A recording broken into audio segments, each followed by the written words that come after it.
खंडागळी गावचे संदीप ठोक यांना अखेरचा निरोप दिला जातो आहे। लष्करी इतमामात त्यांना हा निरोप दिला जातोय। काल उरीमधल्या लष्करी मुख्यालयावर झालेल्या दहशतवादी हल्ल्यात संदीप ठोक यांना वीरमरण प्राप्त झालं होतं। त्यानंतर आज रात्री 8 वाजण्याच्या सुमाराला त्यांचं पार्थिव ओझर विमानतळावर दाखल झालं आणि त्यानंतर ते त्यांच्या मूळ गावी खडांगळी इथं रवाना करण्यात आलं आणि आता लष्करी इतमामात त्यांच्यावर अंत्यसंस्कार पार पडले।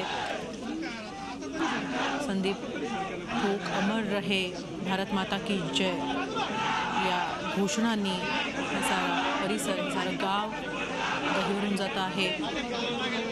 महाराष्ट्राच्या या वीरपुत्राला अखेरचा निरोप दिला जातो आहे। आज रात्री 8 वाजण्याच्या सुमारास ओझर विमानतळावर त्यांचं पार्थिव आणण्यात आलं आणि त्यानंतर ते त्यांच्या मूळ गावी खडांगळी, सिन्नरमधल्या खडांगळी इथं आणण्यात आलं। सगळ्या गावकऱ्यांनी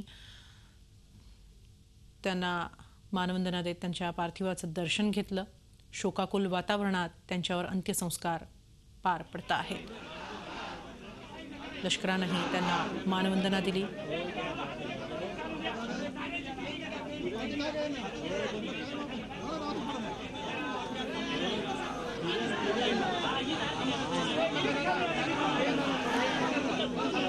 मोबाईल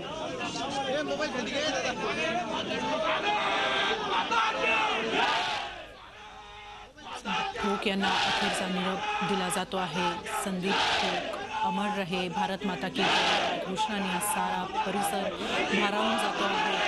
लष्करी इतमामात त्यांना अखेरचा निरोप देण्यात आला। कालच उरीवर झालेल्या दहशतवादी हल्ल्यामध्ये जे 18 जवान शहीद झाले त्यापैकीचे एक होते सिन्नर तालुक्यातील खडांगळी गावचे संदीप ठोक।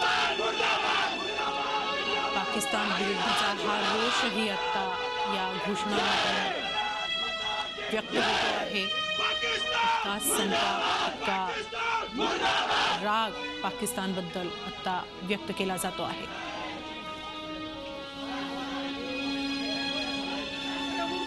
उरीवरील मुख्यालयावर, लष्करी मुख्यालयावर झालेला हल्ला हा पाकिस्तान पुरस्कृत होता याचे अनेक पुरावे सध्या भारताकडे आहेत। 4 दहशतवादी ठार मारण्यात यश जरी आलं असलं तरी आपले 18 जवान देखील आपल्याला गमवावे लागले। त्यापैकीच एक सिन्नर तालुक्यातील खडांगळी गावचे संदीप ठोक। संदीप ठोक यांना त्यांच्या या मूळ गावी खडांगळी इथं लष्करी इतमामात अखेरचा निरोप देण्यात आलाय। संपूर्ण परिसर शहीद संदीप ठोक अमर रहे, भारत माता की जय या घोषणांनी भारावून गेलेला आहे।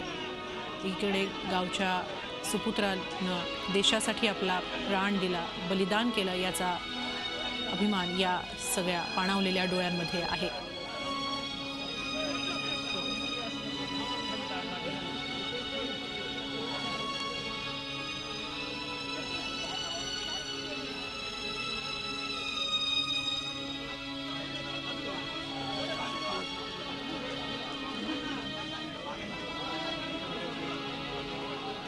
खडांगळीत संदीप ठोक यांच्यावर हे अंत्यसंस्कार झालेले आहेत। लष्करी इतमामात त्यांच्यावर हे अंत्यसंस्कार पार पडलेले आहेत। अत्यंत शोकाकुल अशा वातावरणात त्यांना अखेरचा निरोप दिला जातो आहे। सारं गाव त्यांना अखेरचा निरोप देण्यासाठी एकवटलेलं आहे। झी 24 तास कडून देखील महाराष्ट्राच्या या सुपुत्राला, वीरपुत्राला श्रद्धांजली।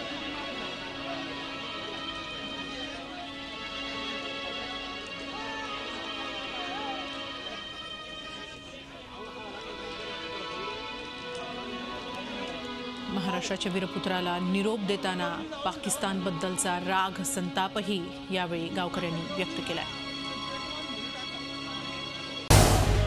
झी 24 तास रहा एक पाऊल पुढे।